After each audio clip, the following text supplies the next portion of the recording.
करायची, इथं दिसतोय याच्यावरती जा, इथला पुढीचा चिन्ह आहे त्याच्यावरती जा, परत पुढीचा चिन्ह आहे त्याच्यावरती जा. आता याच्यावरचा तो जे आपण पाहत होतो ते बंद झालं.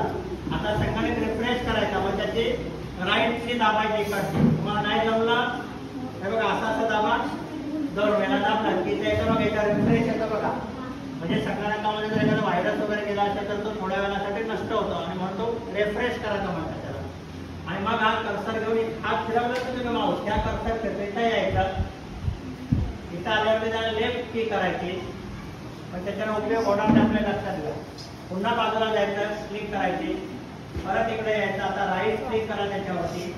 राईट क्लिक केली की बघा शट डाऊन और साइन आउट असा आला. इथं बाणाचा टोक दिसतं बघायचा आणि इथे शटडाऊन असं लिहिलं बघा दिसतं. त्या शटडाऊनवरती क्लिक केली, नेक्स्ट क्लिक करायचे की हा संगणक आपला काय होतं.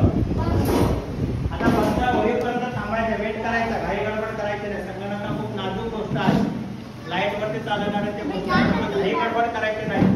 आता बंद झाला, बंद झाल्यानंतर मग मागचे बटन आपले काय करायचे, बंद करायचे, म्हणजे आपलं काम संपलं.